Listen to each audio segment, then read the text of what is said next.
Good morning. Welcome back into Wake Up America. I'm Rob Finnerty. The Biden document scandal, if you've been counting, now in day number 16. The Mike Pence document scandal now in full day number 1. But we still have a lot of questions about the Biden documents. The biggest questions now, how many were found? Are there more? What was in those documents? And then why wasn't the public made aware before the midterms on November the 8th? Don't forget, we first learned about these documents November the 2nd, but the American people, voters, were not made aware before the midterms. For more on all of this, let's welcome in the Vice Chair for the Center for American Security and the America First Policy Institute, Fred Fleitz, back with us. Fred, it's good to see you.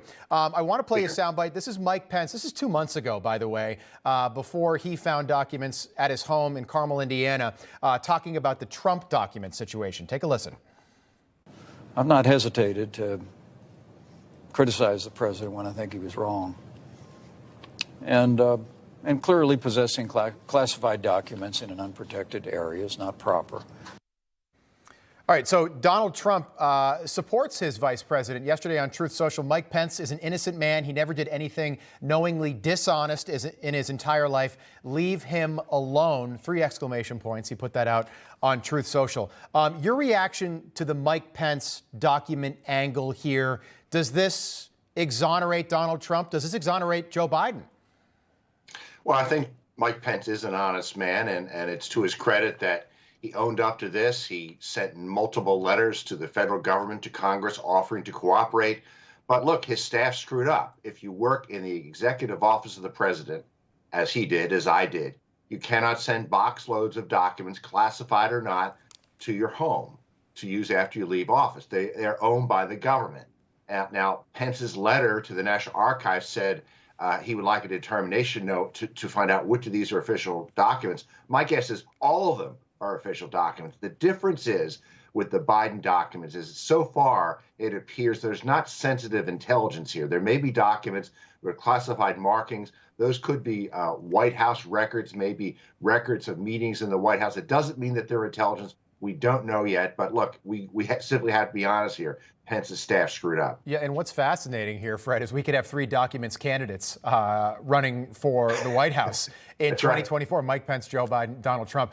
You wrote an op-ed for Newsmax.com. You said, quote, a former vice president who stores documents, classified documents all over his house, including in his garage, and a think tank funded by the Chinese does not take national security seriously. We've talked about this before, but how big a deal is this, that Joe Biden was doing this, and I think knowingly, or just with a blatant disregard for the rules and the facts? How big a national security problem is this for the president? I think it's a huge issue because he had sensitive intelligence, possibly in his garage, sensitive intelligence related to Ukraine, and his son is involved in these nefarious business deals with Ukraine, sensitive intelligence related to China in the Biden Penn Center. And his son has these dealings with China.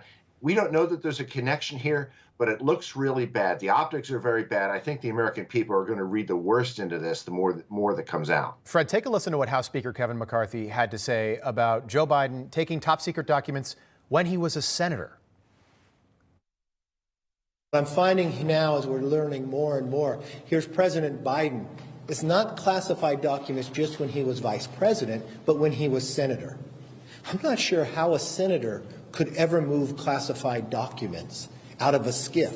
And how many years has he had it, and where's the protection? So there's a lot of questions to be answered. Who's been able to see this? And I don't think the president can sit back and continue to say, you know, they're secure, and I don't know who's been to the House. We know those documents are around, and we'll have to get to the bottom of it.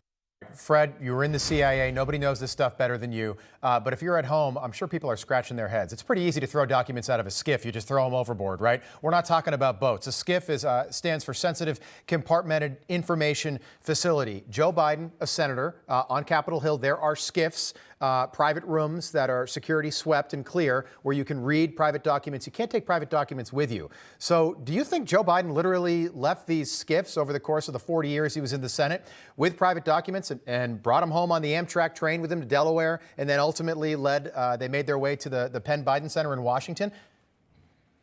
Well, I also was a staff member with the House Intelligence Committee, and I can tell you that senators and House members have to go to SCIFs to read classified information. They're not allowed to take this information out. They have to leave their notes there. It's inexplicable that this information could have found it to Biden's personal office or to his office when he was chairman of the Senate Foreign Relations Committee. It really shows that he was being very sloppy with classified information. But how this would make it to his home really is inexplicable. And it shows that 2 jobs in a row, he took classified documents home with him after he left the job. It seems like there's a pattern here. Fred, just quickly, so SCIF's just a private room, right? A secure private room? It is a secure room with an alarm, and often there's a guard outside of it. Interesting. Armed guard. Fred, the Wall Street Journal, and I thought this was fascinating. So the White House counsel says they will cooperate with House Republicans on any future investigation. James Comer said an investigation is coming. But the language they use, take a look at this. They will accommodate, quote, any legitimate oversight concerns. The Wall Street Journal putting that out yesterday. Are you telling me the White House now gets to decide what's legitimate and what's not? It's very interesting. Pence offered to cooperate with any investigation at all, but the White House wants to pick and choose which investigation it will comply with. We saw this with the Biden and Clinton administrations. It's almost like the law does not apply to Democrats. I think that's their mindset. Fred, appreciate you breaking that all down for us. So much to go through. Enjoyed your op-ed, by the way. That's available on our website, newsmax.com. Fred Fleitz, we'll do it again soon. Thank you. Good to be here.